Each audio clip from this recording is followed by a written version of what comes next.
Look, I don't care if he is an all-popular, all-powerful author who's apparently an expert. I want him sued. And I want him sued now. You hear me? Because if there's anything I wasn't looking for in a sequel to one of the greatest science fiction novels of all time, it wasn't Naked Martians. Although, to be fair, they were naked anyway. Hi, SL here. Oof. This was a rough one. Happy New Year. It is 2019 officially, and as you can see, the camera quality has not improved at all. I mean, seriously, this is like FaceTiming someone in Iceland. That's just the way it is. I apologize. I'm very cheap and lazy by nature, so when something needs improvement, it takes about as long as it takes me to feel inspired to do something, and that was so lame, but that's just the way it is. So, recently, I acquired a book that I have been waiting to read for quite a while. I read about maybe a year ago an official sequel was being written for War of the Worlds, which is one of the best science fiction novels of all time. If somehow you have no idea what War of the Worlds is, it's about Martians coming from Mars, invading Earth, early or late 1800s England, to be exact, which wasn't exact at all. It's about aliens invading London in the late 1800s and laying waste to the planet, basically. And that's not the best way to describe it, but it's so good.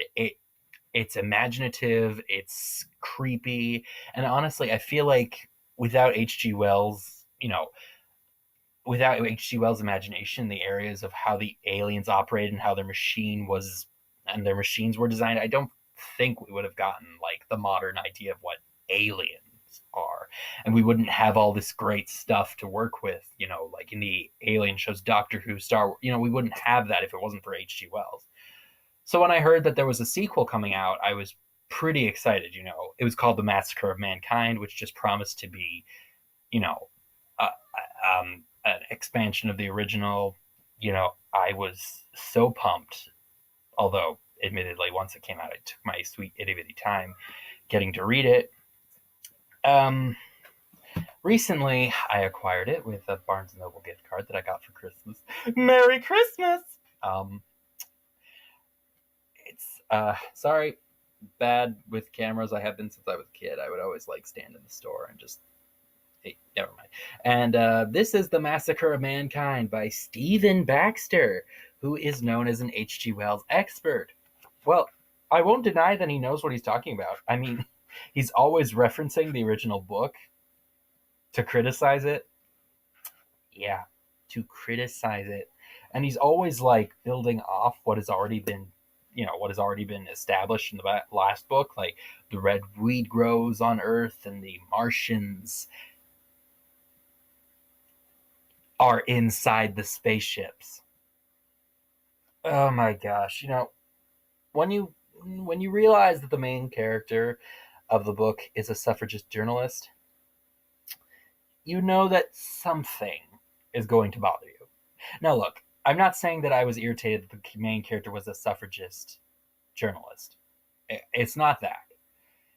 It's more that this political statement is her character, or at least a big factor of it. And it's so big that it kind of just weaves its way throughout the entire plot, kind of ruining the story as it goes, because whenever a man asks her to do something or offers to help her, she's just like, hands off! I think I can make it on a boat all by myself.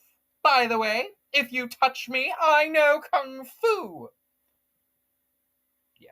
So basically, I read this book and I was immediately surprised by how much the author apparently hates the original War of the Worlds. Don't get me wrong, if H.G. Wells wrote a War of the Worlds sequel, I would want him to kind of build up on it. So it makes sense that this author, Stephen Baxter, kind of downplays the original to make this one more exciting. Like he's like, "Oh, the first war, that was barely anything. That was like a scouting party. This time it's going to be way worse. There's going to be like 10 times as many cylinders and they're going to be prepared this time." And that makes sense, but the way Stephen Baxter writes it, he's just like, You know what? The original wasn't that bad. It barely matters. Just wait till you get this time around.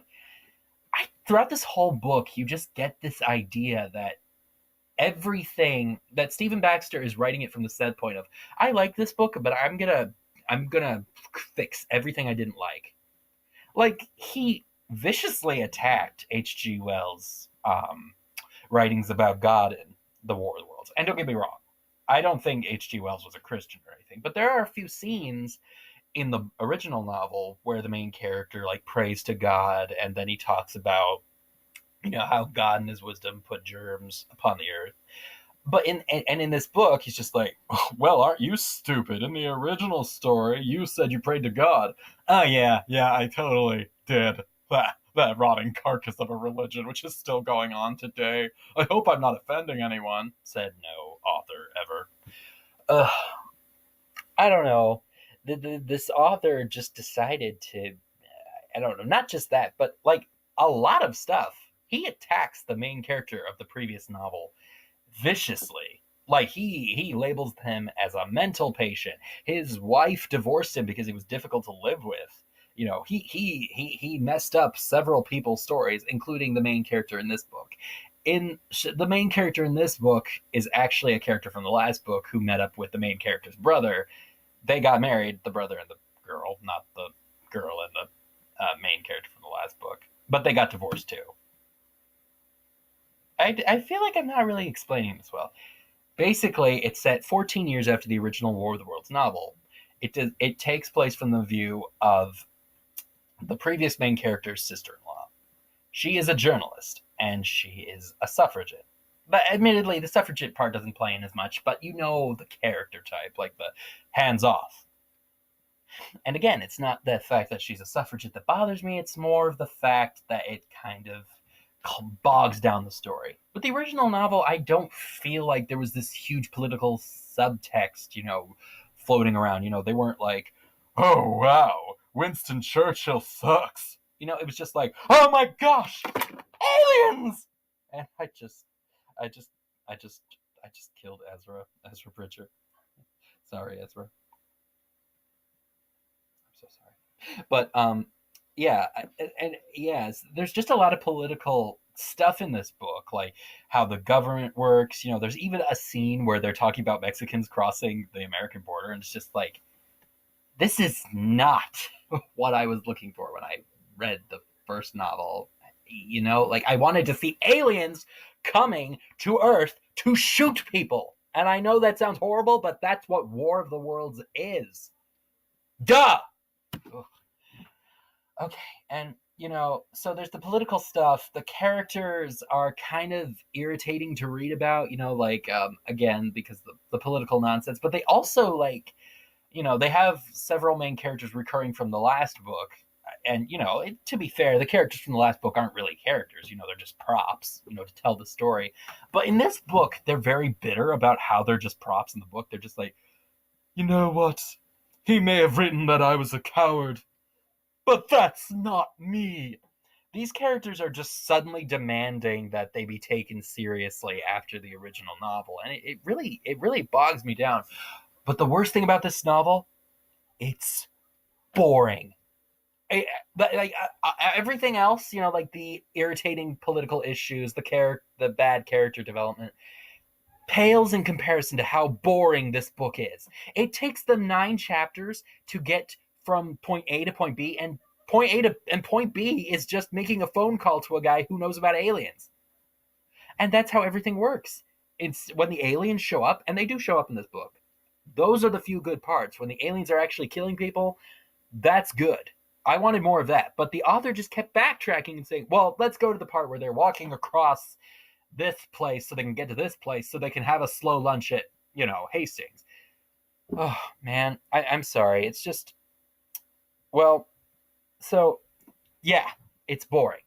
This book is wretchedly boring. And I'm sorry, Stephen Baxter. I'm sure you love War of the Worlds, and I'm sorry that I'm so negative about this. Obviously, you took a lot of time to write this and stuff. And if you liked the book, guys, that's fine. This was not for me, though. And, War of the Worlds is one of the best science fiction novels of all time. And I do not appreciate how it was written.